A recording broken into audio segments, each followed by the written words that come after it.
Olá, queridos alunos, eu sou a professora Eunice, professora de História de vocês do sexto ano. Eu espero que vocês tenham tido uma semana abençoada.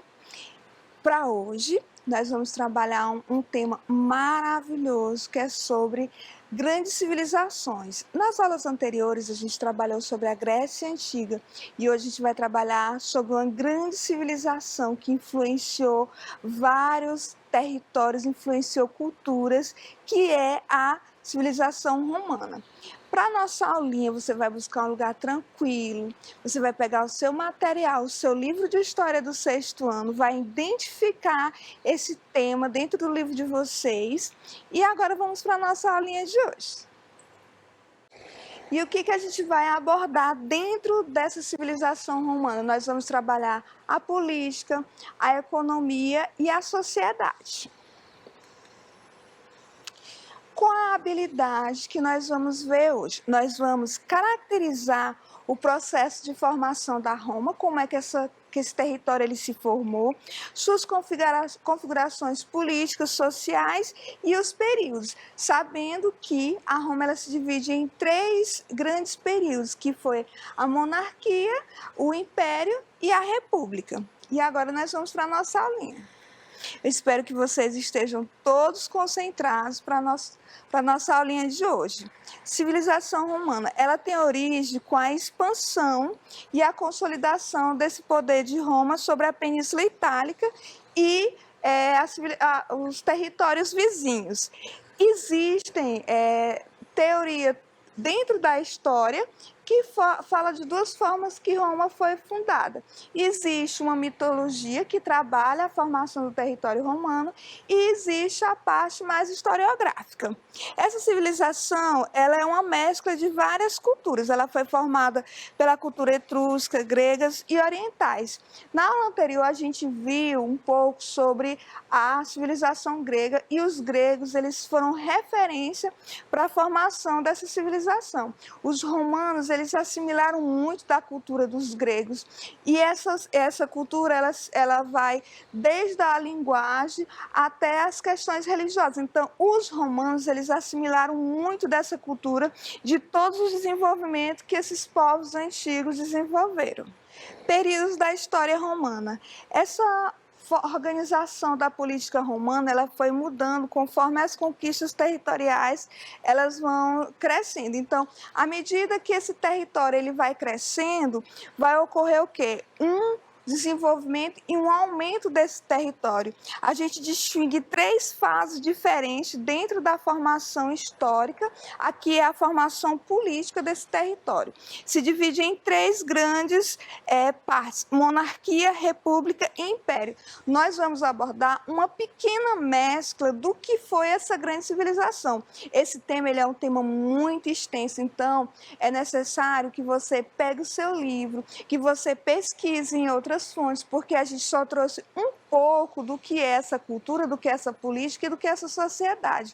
O nosso tempo ele é muito pequeno para que a gente trabalhe todas essas temáticas aqui, mas a gente vai abordar o máximo possível que vocês possam compreender essa divisão política. A monarquia ela aconteceu de 753 a 509 antes de Cristo nascer.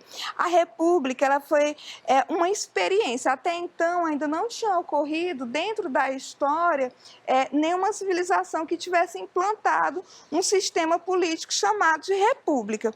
E tivemos o império, que vai ser a última parte desse território, dessa política romana, quando a civilização alcançou o seu máximo esplendor. Então, quando Roma começou a se centralizar, se organizar economicamente e politicamente, que as guerras cessaram um pouco, eles formaram esse império. Versões sobre a origem de Roma. Eu coloquei para vocês que existem várias falas sobre como esse território ele se formou. E aqui eu trouxe para vocês um pouco sobre a mitologia da formação desse território. Uma das teorias, né, mitológicas sobre a formação do território romano é que, após a destruição de Troia, né, muitos dos refugiados, eles se estabeleceram numa península chamada Península Itálica, e ali esse território ele se formou. Uma outra teoria também é que esse território, isso de acordo com a lenda local, teria se formado a partir de Rômulo e Remo. Eles eram irmãos gêmeos, eles eram descendentes de um reinado, e eles iriam assumir o trono caso eles sobrevivessem. Aí o que acontece? Por conta de uma perseguição do seu tio, eles foram jogados em um rio, que é o rio Tibre. Eles foram criados, a princípio, por uma loba, como vocês estão vendo aqui na imagem, e eles conseguiram sobreviver. Foram encontrados por caçadores e no futuro eles se vingaram, conseguiram destruir o tio e restituir aquele trono. E por conta disso, eles conseguiram um território, e através desse território é que, a partir daquele momento, do local que eles ganharam aquele território, é que eles fundaram o território que hoje é Roma. Depois de matar Remo, numa discussão, né, como eu coloquei para vocês, foi fundada por Rômulo e Remo. Depois de matar Remo, numa discussão, Rômulo deu seu nome à cidade, no caso, cidade Roma. Agora nós vamos falar sobre essa organização política. No início da nossa fala, só relembrando, nós falamos aqui que a política ela é dividida em 3 partes. Houve 3 períodos políticos dentro da história de Roma, que é o período monárquico, o período republicano e o período imperial. Essa primeira parte aqui, a gente vai falar um pouco sobre a monarquia. O que a gente vai trabalhar dentro dessa monarquia? A gente vai falar um pouco da organização social. Todas as culturas antigas, a gente percebe que há uma divisão da sociedade. Não diferentemente, essa sociedade romana ela também era bastante dividida. Eu trouxe uma pirâmide aqui para exemplificar. Geralmente essas sociedades, essas divisões sociais, elas são colocadas em formas de pirâmide. Por quê? Porque geralmente os grandes detentores de poder estão no topo da pirâmide, e os que têm menos poder aquisitivo ou quase nenhum poder estão na base, que é mais larga. É por isso que é colocado em forma piramidal. No topo dessa pirâmide aqui nós temos os patrícios. Quem são os patrícios? Os patrícios são os grandes detentores de terra. São eles que tinham as maiores quantidades de terra, e eram eles que dominavam politicamente e economicamente aquela sociedade. É por isso que eles são chamados de patrícios ou aristocracia. Então é por isso até quando a gente coloca assim, fulano de tal é patricinha, é daí que vem essa origem da palavra. Tem muitas palavras na nossa linguagem que a gente não consegue identificar a origem. Então, essa origem dessa palavra patrício vem daqui, daqueles bem-nascidos, daquelas pessoas com poder aquisitivo, daquele grupo social que comandava a sociedade. Um segundo grupo que a gente tem aqui dentro dessa pirâmide social são os clientes. Os clientes são pessoas pobres, porém são pessoas livres. Eles prestavam vários serviços à sociedade com maior poder aquisitivo, que no caso são os patrícios. Geralmente esses clientes aqui, eles possuíam alguma terra, mas eles tinham a liberdade, eles poderiam ir e vir, e eles tinham um determinado poder aquisitivo. Muitos eram agricultores, outros eram artesãos, e todos eles estavam dentro aqui desse grupo. Um terceiro grupo aqui que a gente colocou são os plebeus. Eu tenho certeza que vocês já ouviram essa palavra. Plebeu hoje, quando a gente fala em plebeu, é aquela pessoa que não tem um título de nobreza. Então, o plebeu aqui dentro dessa sociedade era um grupo muito numeroso, eles não tinham direito político, eles não participavam socialmente da política institucionalizada deles, não eram considerados cidadãos, mesmo aqueles que tinham algum poder aquisitivo, eles não participavam da política. Um quarto grupo que a gente tem aqui são os escravos.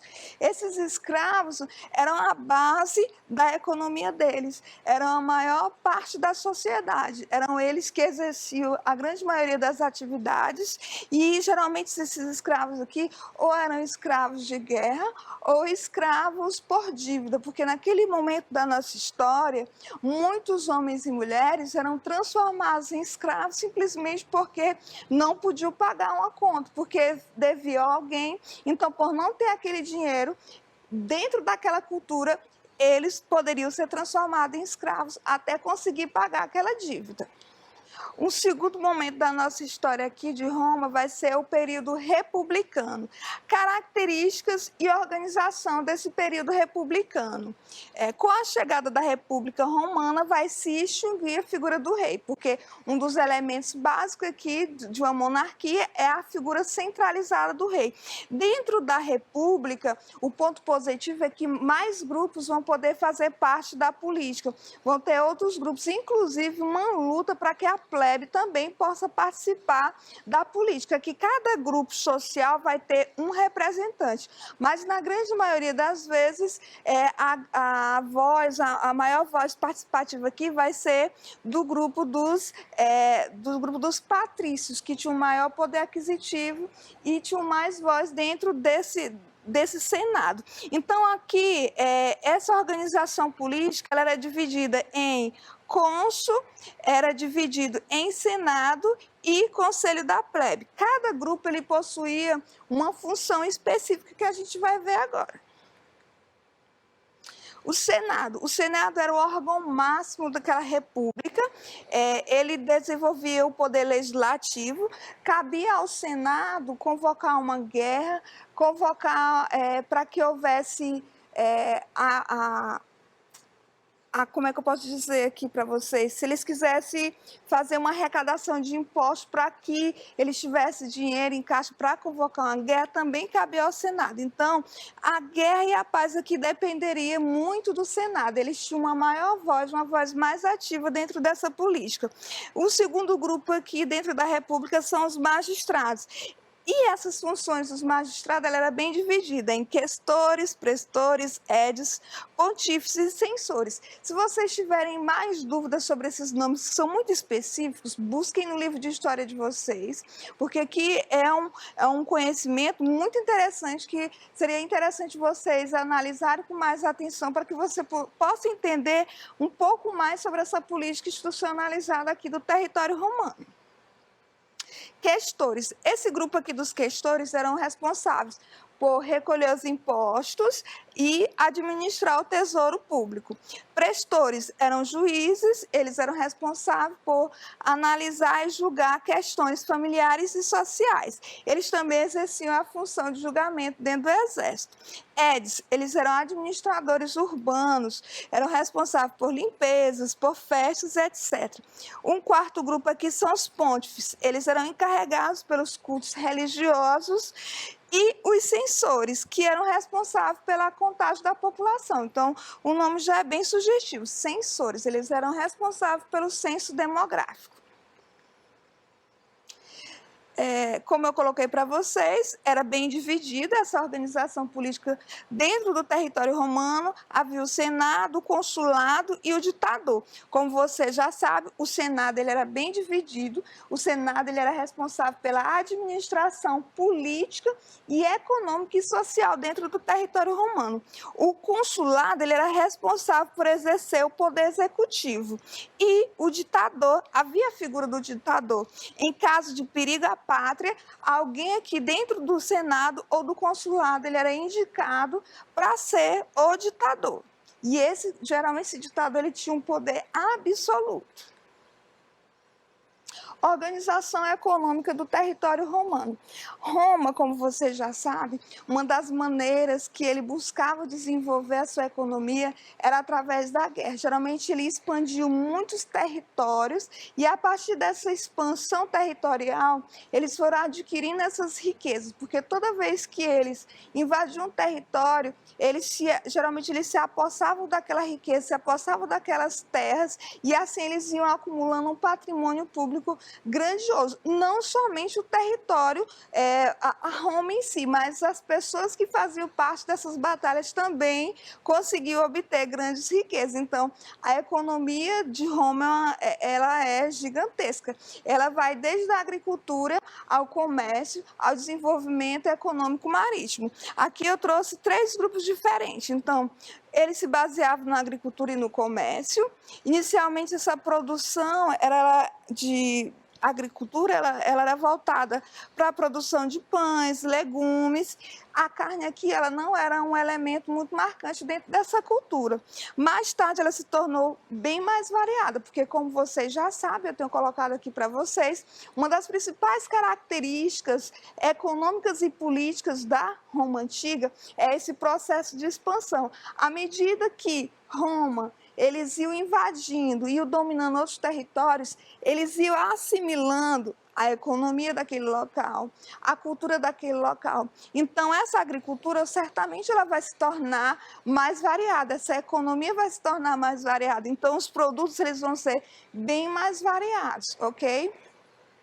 A comercialização. Geralmente, essa comercialização, ela se dava de forma marítima. Então, aqui, os romanos, eles desenvolveram um comércio também marítimo. Por quê? Porque eles comercializavam com uma centena de povos. Eles comercializavam com os egípcios, tanto invadiram o território, quanto também comercializavam. Comercializavam com povos gregos, comercializaram com todo aquele território que, posteriormente, se formou a Europa.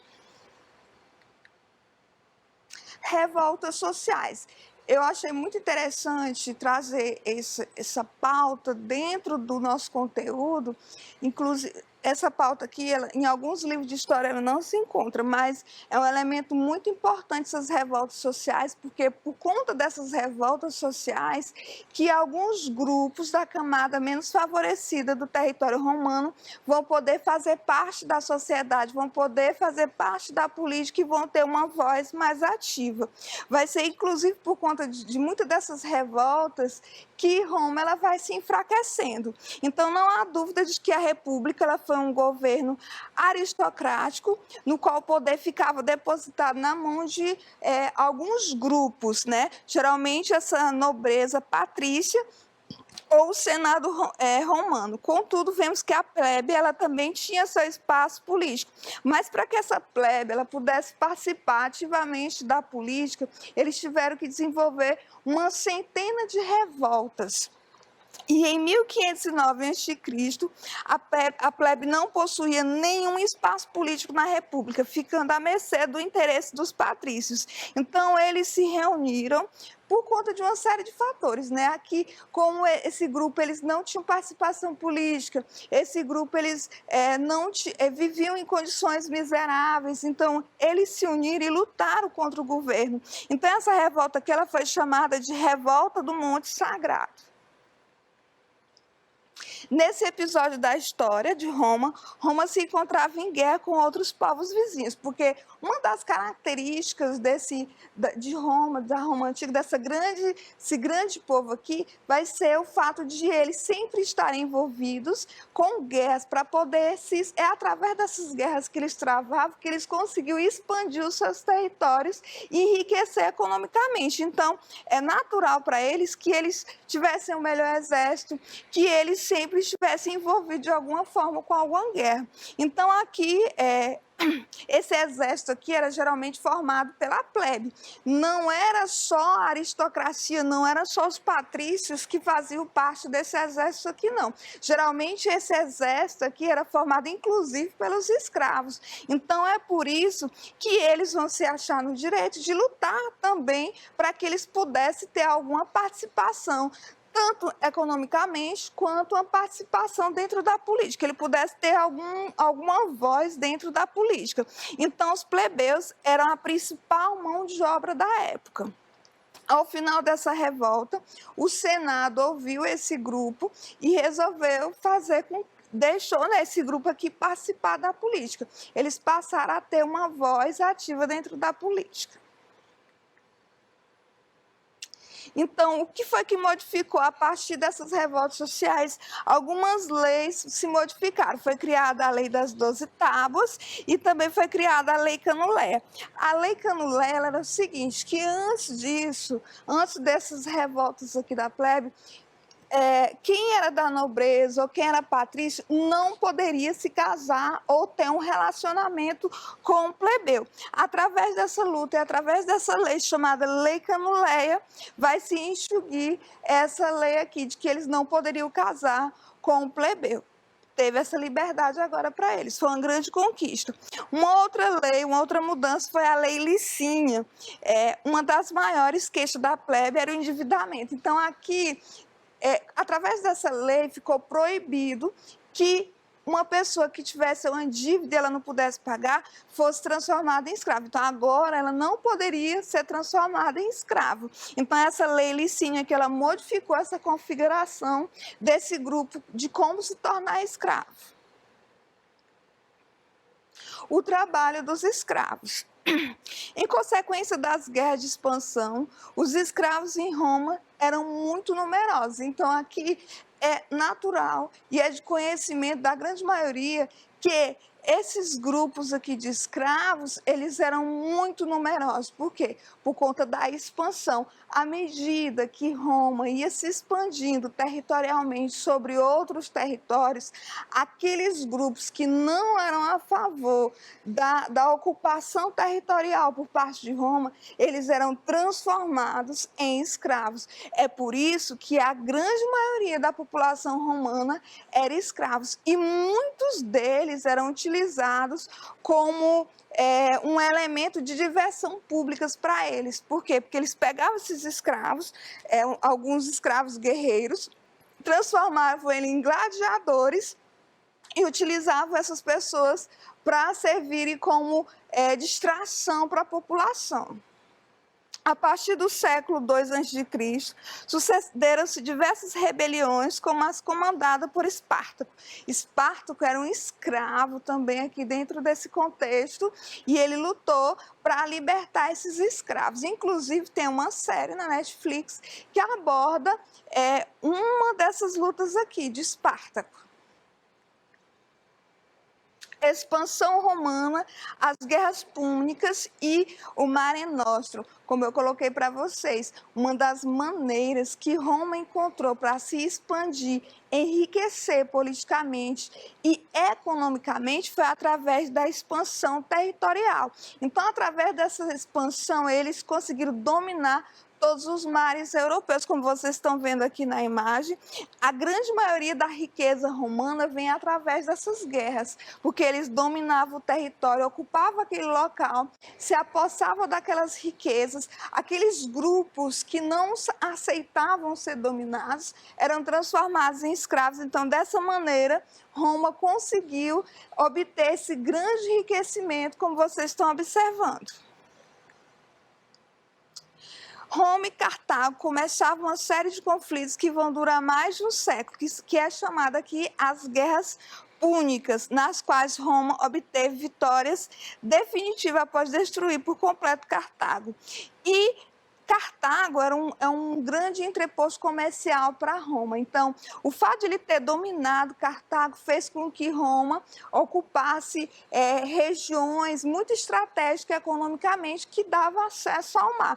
Isso fez com que ele dominasse vários territórios, inclusive colocou-se que aquele mar agora, todos os mares pertenceriam a Roma. Então, após as guerras púnicas, Roma assume o controle do mar Mediterrâneo, porque Cartago era uma região que impedia com que ele fizesse esses entrepostos comerciais. Então, após a dominação de Cartago, eles puderam dominar esse território, puderam se expandir economicamente através do mar. Porque, como eu coloquei para vocês lá na economia, uma das maneiras da forma de riqueza e do comércio aqui é através do comércio marítimo. Para isso era necessária essa liberdade de caminhar, de navegar pelo mar Mediterrâneo. Então, a economia também girava aqui através do comércio marítimo. Isso também favorecia o enriquecimento do território romano. Então, esse controle sobre o mar Mediterrâneo foi uma das consequências da expansão romana. Crise e queda de Roma. Gente, vai ser uma série de fatores que vão contribuir para a queda do Império Romano, para a queda dessa grande civilização, dessa grande cultura. Eu trouxe alguns elementos que favoreceram para essa quebra, para essa cisão. Não vai acontecer de uma hora para outra, vai ser um processo gradual, como vocês vão ver. Então, um dos elementos vai ser a crescente miséria e a pobreza dos plebeus. E isso vai fazer que cada vez mais esse grupo ele lute, ele vá contra o poder estabelecido. Então, isso vai ser um elemento que vai enfraquecendo aos poucos esse território romano.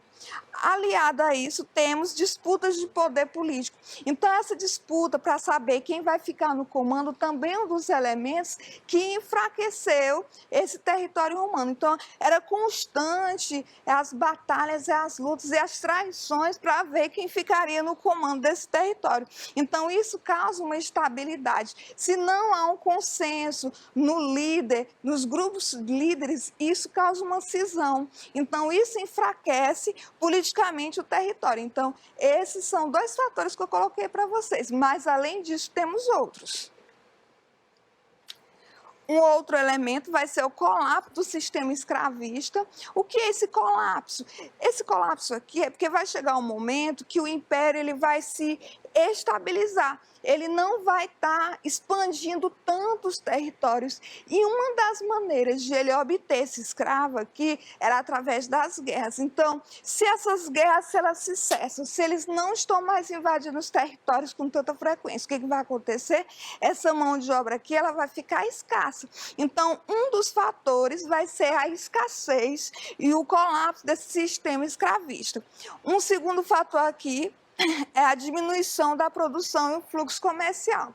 Então, aqui, essa produção comercial ela vai se reduzir. Então, esse é o elemento que vai favorecer para a crise econômica dentro de Roma. Terceiro fator, pressão dos povos que habitavam as fronteiras, no caso, os povos bárbaros. Vocês vão ouvir muito essa palavra de bárbaro. Bárbaro não é pela conduta mesmo física, não. O bárbaro aqui é porque essas pessoas elas não tinham a mesma cultura dos povos romanos. Então, por eles não compartilhar, não ter aquela mesma cultura, nem a mesma linguagem, eles eram considerados bárbaros. Outro fator, disputa pelo poder. E, por fim, esse império, não aguentando mais essas pressões, eles vão se dividir. Vai ser dividido em dois impérios, um no Ocidente e o outro no Oriente. E é isso, gente. Eu espero que vocês tenham compreendido.